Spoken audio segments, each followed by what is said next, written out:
개발 직군을 좀 늦게 결정을 했습니다. 주저하게 된 거는 아무래도 나이가 좀 컸는데요. 상담을 받았을 때 당시에 제가 33살이니까 이제 나이는 어떻게 보면 좀 장벽이잖아요. 혹시 학원에서 뭐 면접이나 이런 것도 있다는데 나를 받아주지 않으면 어떻게 할까, 그래서 좀 걱정을 했었는데 나이가 있어도 개의치 않으셨으면 좋겠습니다.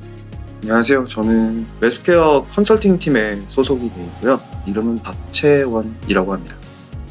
제가 근무하고 있는 회사는 인세이브 시스템즈라는 회사입니다. HTML5 기반으로 한 UI 프레임워크인 웹스퀘어라는 제품이 이제 주력 제품이고요. 그리고 최근에는 DX스퀘어나 기타 다른 제품들을 개발해서 이제 금융권 프로젝트에서 좀 좋은 반응을 얻고 있습니다. 제가 맡고 있는 업무는 저희 웹스퀘어를 사용하시면 개발자분들이 이제 파견을 나가시게 되는데 저희 제품에 대한 기술문이나 그런 것들을 접수를 받아서 회사의 연구소랑 컨택을 해서 연구소와 이제 공통 개발자분들이 좀 소통할 수 있게 도와주는 창구 같은 역할을 좀 하고 있고요. 웹스퀘어 레퍼런스 모델이라고 해서 WRM이라는 저희 자체 제품 프로젝트의 화면 개발이나 기타 관리 같은 거를 주요 업무로 하고 있습니다.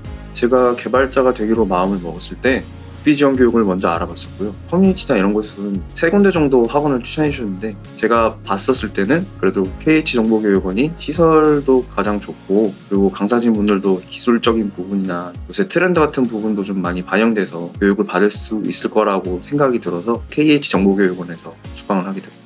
저는 예체능 전공이었었는데요. 실용음악 쪽이었었고 예체능 계열에서는 이제 한 가지의 곡이라든지 아니면 자기가 해야 될 그런 연습 파트가 좀 명확하게 있어서 그것들을 오랜 시간 연구하거나 아니면 자기 혼자서 그걸 발전시킬 수 있어야 하는 역량이 필요한데요. 개발 직군도 이제 트렌드에 맞춰서 개발 언어를 새로 공부한다던가 아니면은 프레임워크를 새로 배워야 한다던가 이런 식으로 좀 스스로 발전해 나가거나 공부해야 되는 지식산업 기반이었기 때문에 그런 예체능 계열과 유사한 부분이 있어서 개발 직군으로 선택하게 됐습니다.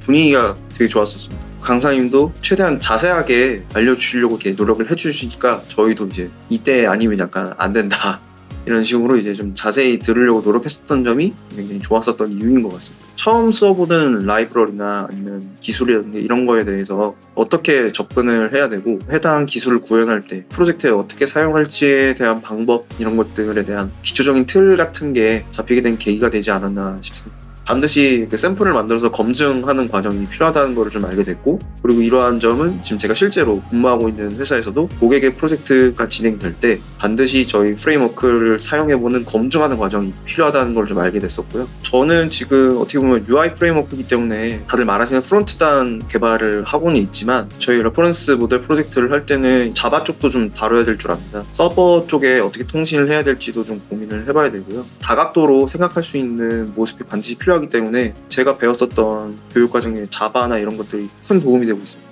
막연하게 뭐 개발자 되면은 초봉이 5천이 넘는다든지 카락 부배 이런 꿈 같은 얘기를 하는 게 아니라 진짜 현실적인 접근에서 지금 현재 제 정도 수준이면 어느 정도의 회사와 그리고 그런 회사는 어느 지역에 있는지 제가 살고 있는 곳에 따라서 어느 지역에 근무할 때 가장 좋은 건지 이런 선호도나 이런 것들을 많이 좀 파악해 주시고 그거에 맞춰서 취업 지원을 해주거든요. 그런 부분들이 좀 좋았었어요. 인성 쪽 질문에 대한 것들이 좀 많았었습니다. 왜 개발 직군에 들어오게 됐는지, 전에 했던 일과는 어떤 차이점이 있는지, 개발 직군에서는 그런 것들을 어떻게 적용할 수 있는지 질문을 하셨었습니다. 저는 그냥 사람의 차이라고 생각하는데요. 물론 전공자분들이 당연히 CS나 그런 지식적인 면에서 이해도는 비전공자인 저보다는 좀 더 빠르게 이해하지만 업무적인 측면에서 봤을 때는 사회생활 경험이 있기 때문에 커버를 할 수 있는 영역이 반드시 있다고 생각하기도 하고 제가 지금 근무하면서도 느끼는 거는 실제로 그게 업무에서 좀 도움이 된다고 생각하거든요. 배웠던 거를 노션이나 이런 것들을 좀 체계적으로 정리를 해놨는데 혹시 몰라서 이력서에 제 노션을 좀 올려놨었어요. 다들 보시더라고요. 저를 뽑아주신 부장님은 제가 수업 때 정리한 내용이나 개인적으로 공부를 했던 내용들을 딱 보시면서 이러면 괜찮을 것 같다라고 좋은 인상을 많이 받았다고 저한테 이렇게 말씀을 해주셨거든요. 개인적인 프로젝트나 이런 것도 중요하지만 자기가 알게 된 거를 체계적으로 정리를 해놓고 그런 아카이브 같은 것들을 만들어서 정리를 잘 해놓는 게 기본적이지만 큰 플러스 요인이 된다는 걸 말씀드리고 싶습니다. 진지하게 개발 직군이 성향이 맞는지 내가 어떤 걸 좀 오랜 시간 깊게 탐구할 수 있는지 게임을 내가 한다고 해도 2시간 정도 정말 집중해서 할 수 있는지를 생각해서 결정한다면 좋은 선택이 되지 않을까라는 생각이 듭니다. 그래서 꼭 이런 점을 좀 고려해 주셨으면 좋을 것 같습니다.